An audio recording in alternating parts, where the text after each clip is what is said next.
história estudámos a Rota da Seda e a Ásia sempre foi sinónimo de comércio e de negócio. Chás, especiarias, frutas exóticas, tecidos. A Ásia tinha tudo o que a Europa não tinha e os navegadores e comerciantes europeus criaram rotas marítimas e terrestres para explorar o continente irmão, apesar de geograficamente tão distante. Agora que o comércio é global e se faz de forma mais rápida e eficiente, pode a Ásia continuar a ser uma fonte de negócio para o setor da aviação?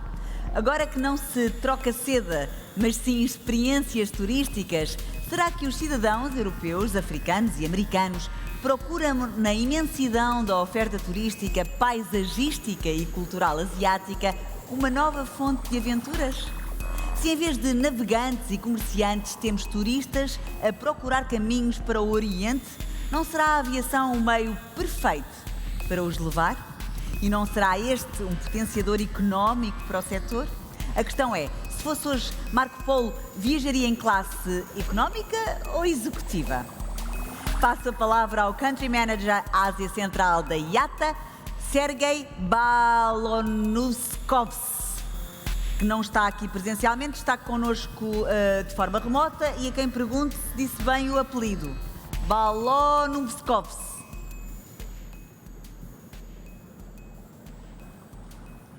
Olá, boa tarde. Hello. Hi. Good afternoon.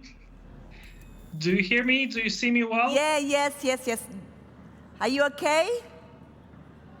I am fine. I'm ready to start. Where are you speaking? I am joining from Astana, from the capital of Kazakhstan. Ah, okay. Thank you once again. The stage Thank you very much. is yours. Thank you. Dear ladies and gentlemen, attendees of the Portugal Air Summit, first of all, many thanks for the invitation and giving me this opportunity to talk about the aviation topics from the Central Asian perspective. It is a great feeling to address the audience located now in the furthest western point of Europe from here, heart of Eurasia. And it is important to keep in mind that only aviation can connect such long distances in a fast and convenient manner, providing necessary links across the globe for the flows of people, goods, services, and supporting cultural exchange. I will be focusing today on Central Asia region and its aviation current challenges and future opportunities. First of all, if we look at the geographical perspective of Central Asia, it is important to note that according to the UN classification, all of the Central Asian states, namely Kazakhstan, Uzbekistan, Kyrgyzstan, Turkmenistan, and Tajikistan, are landlocked developing countries. Due to their geographical location, vast distances, and complex landscapes, aviation plays even more critical role in transportation of people and cargo in this region. As IATA, we have 5 IATA airline members here in the region, namely Air Astana, Uzbekistan Airways, Skat Airline, Kazakh Air, and Soman Air, and obviously many more international carriers are flying to and from the region. From the aviation development perspective, it is important to note that the Central Asian region will actually be the fastest growing region in the wider Europe in the next years. Just as an example, IATA Economics expects that the passenger traffic in solely Uzbekistan will double in its size by 2031 relative to 2019 levels, almost 1 decade faster than the rest of the world. Similar growth is expected in other countries of the region as well. Both continuous economic development and the growing populations will remain as contributing factors for this long-term growth. Acknowledging the importance of aviation, I have to mention that the COVID-19 related restrictions have been lifted in Central Asian states among the first ones in the region. From the recovery perspective, let me give you a quick overview just with several points. As in the rest of the world, we have observed that the recovery is quite uneven. It indeed depends on the level of restrictions at the important destinations on the other end. Talking about domestic markets, we have observed that those have actually rebounded quite strongly, and I'm glad to say that they are already outperforming 2019 levels. For example, according to official statistics, in September 2022, domestic air travel in Kazakhstan, which is the biggest local market in our region, has reached impressive 140% relative to 2019 levels. And to put it into the perspective, it was the fastest growing domestic market in the whole world in 2021. International flights are following the trend, but obviously have not reached 2019 levels yet. Uncoordinated travel restrictions across the states caused international traffic to lag in its recovery, and this is obviously also being observed in our cluster. Although the European destinations are mainly open, the recovery to the Asia-Pacific region is lagging behind due to more conservative policies in terms of COVID-19 restrictions. But nevertheless, we expect a fast uptick in the passenger demand once these regions fully reopen. And I can assure you that our members are ready for that.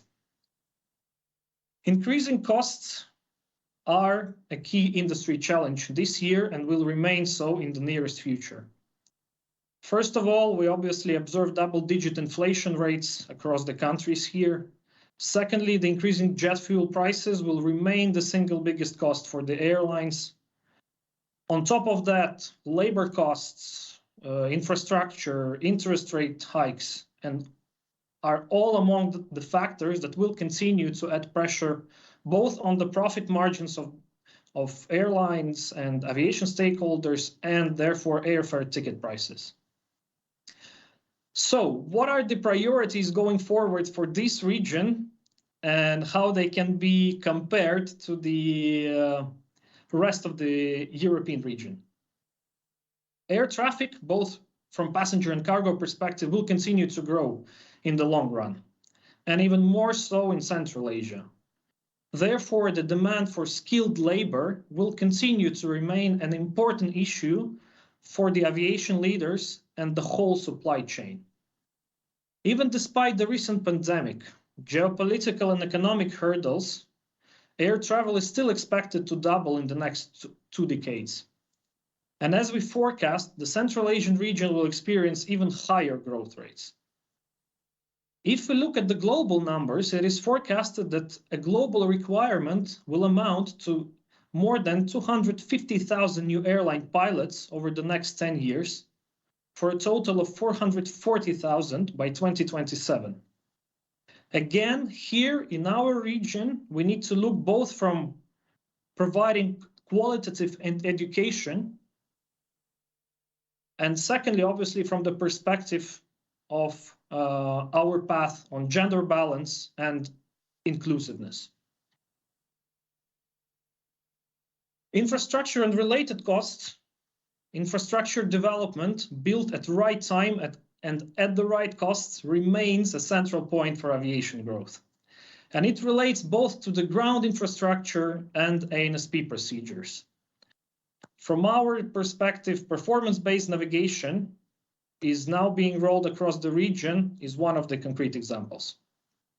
Obviously, we also observe an increase in overflights over Central Asian states, especially in the east-west corridor. Newly built Samarkand Airport in Uzbekistan, Turkestan Airport in Kazakhstan are concrete examples of developing completely new infrastructure, further supporting connectivity in the region. Almaty International Airport, which might be more known to the audience, has started construction of much-needed new passenger terminal building. International Airport in Astana, capital of Kazakhstan, has been focusing on infrastructure renovation as well as passenger and cargo development plans for the nearest future. And these are just a few examples. Again, from the airline's perspective, the costs shall be proportional to the needs and properly justified.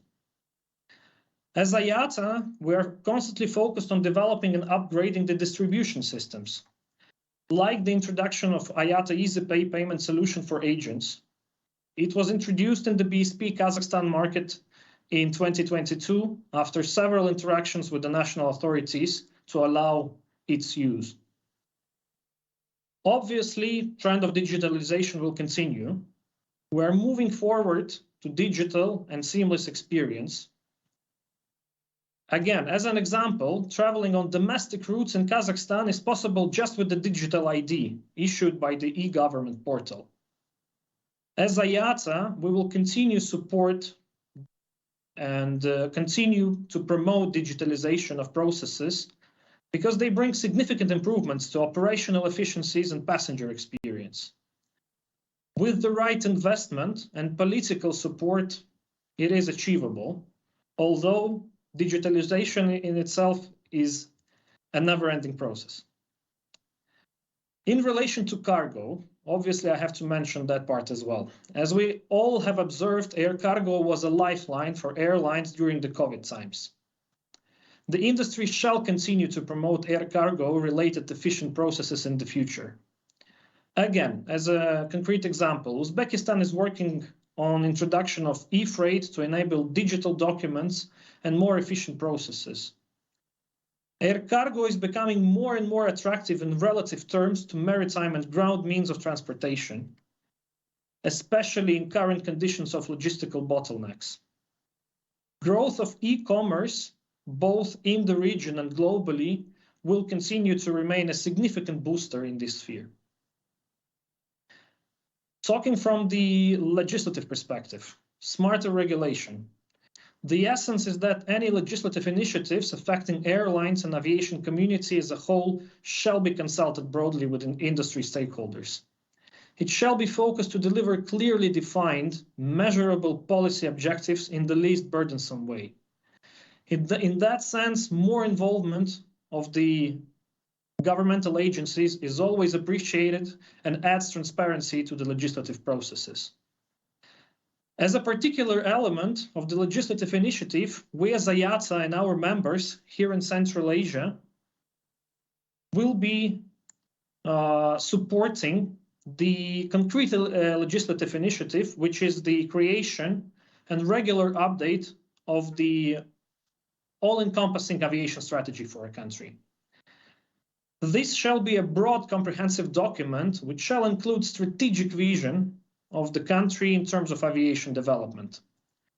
Obviously, from our perspective, we would like to see that such strategy would be consulted with a broad range of stakeholders and also shall be upgraded on a regular basis. Environment and sustainability.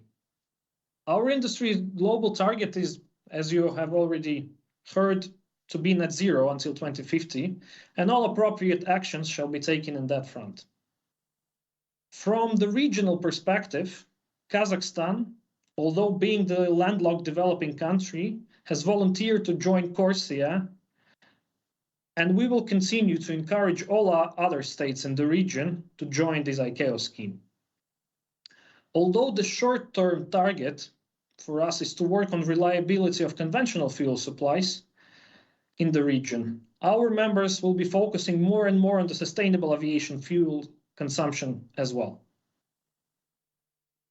All in all, we see a great potential for the future of aviation in Central Asia, and IATA will continue to support our members and work with the whole aviation community to bring its expertise, address the challenges, and support development of our sector moving forward.